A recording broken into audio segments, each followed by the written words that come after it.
Առողջության համընդհանուր ապահովագրության համակարգը պարզվում է այնքան էլ անվճար չէ։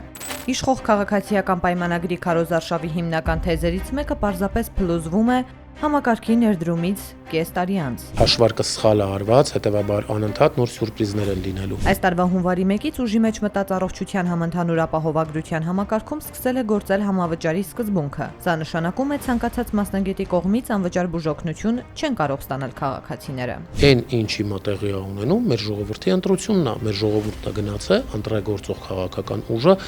իրանց առաջարկած նախագծերով։ Պետական համակարգում տարօրինակ են համարում, ինչու հիմա սկսեցին համավճարի մասին խոսակցությունները, չէ՞ որ այն միշտ է գործել։ Հունվար-մայիս ամիսներին էլ է կիրառվել, հունիս ամսին էլ է կիրառվել ու դրանից հետո էլ այն կկիրառվի ընդհանրաբար։ Համավճարների գումարները հունվար-մայիս ամիսներին շատ ավելի մեծ էին, քան հունիս ամսին։ Մանանը երկնքից չթափվեց։ Անվանի բժիշկները հրաժարվում են կոպեկներով աշխատել։ Համավճարն է համաշխարհային պրակտիկայում ընդունված բան է, այդ որ մեր բնակչությունը փեշերը կշտած վազում է դեպի Եվրոպա, թող իմանան, որ այդ Եվրոպայում իրապես որակյալ բժշկի մոտ խորհրդատվություն կամ բուժում անցնելը բացի ապահովագրավճարից պահանջում է նաև համավճար, ու այստեղի համավճարները ասեմ ձեզ, որ կոպեկներ են դեռևս։ Համավճարը չի խնայում նաև երեխաներին։ Թե սերը, թե փողը տարիք չեն ճանաչում։ Դա է պատճառը, որ նույնիսկ երեխաները պարտավոր են նեղ մասնագետի մոտ զննության համար վճարել։ Սա էլ նոր բան չէ։ Պարզապես հանրությունը նոր է տեղեկանում։ Համավճարները իրենք նախատեսված են բոլոր խորհրդատվությունների համար անկախ տարիքից, այսինքն տարիքային սահմանափակում չկա եւ բժշկական կազմակերպությունները ինքնուրույն որոշում են համավճարների կիրառումը։ Մի կողմից քաղաքացիներն են, մյուս կողմից երկար տարիներ կրթություն ստացած վերապատրաստված բժիշկներն են։ Նրանք էլ բարձր աշխատավարձի ակնկալիք ունեն։ Սա պետք է քաղաքացին հաշվի առնի։ Ընկերներ ջան, կներեք, բայց որակը գին ունի։ Դուք չեք կարող 0.6-ի գնով Mercedes քշել։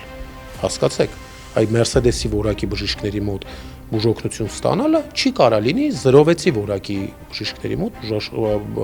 բուժօգնություն ստանալու հետ նույն արժեքը։ Մասնագետները ահազանգում են նաև, որ ֆոնդերում գումար չկա։ Հիմա արդեն ծախսվում է 4-րդ եռամսյակի գումարը, ընդ որում 4-րդ եռամսյակի գումարը մոտենում է իր տրամաբանական ավարտին ըստ իմ ունեցած տեղեկատվության։ Սրան զուգահեռ կառավարությունից վստահեցնում են՝ գումար կա, համակարգն արդյունավետ գործում է։ Իսկ եթե ամեն ինչ այդպես իդեալական է, ինչու են բողոքում մարդիկ։ Արմատ մեդիայի զրուցակից ոլորտի պատասխանատուն ընդունում է, որ ամեն ինչ չէ, որ իդեալական է։ Ամեն ինչ իդեալական չի լինում, հեսա տեսեք, օրինակ այս համավճարի հետ կապված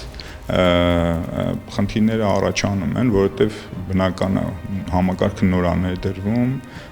նման բազմաշերտ համակարգ եւ նման տիպի փոփոխություններ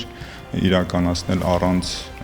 ինչ-որ խնդիրների գրեթե բացառված է։ Մինչ կառավարությունը խոսում է հաջողված բարեփոխման մասին, բժիշկներն ահազանգում են ֆինանսական խնդիրների, քաղաքացիները նոր վճարների մասին։ Եթե այսքան կարճ ժամանակում համակարգն արդեն այսքան հարցեր է առաջացրել, ապա գլխավոր հարցը մնում է անպատասխան։ Արդյոք առողջության համընդհանուր ապահովագրությունը դարձավ հերթական գեղեցիկ խոստումը, որի իրական գինը քաղաքացիներն են վճարում։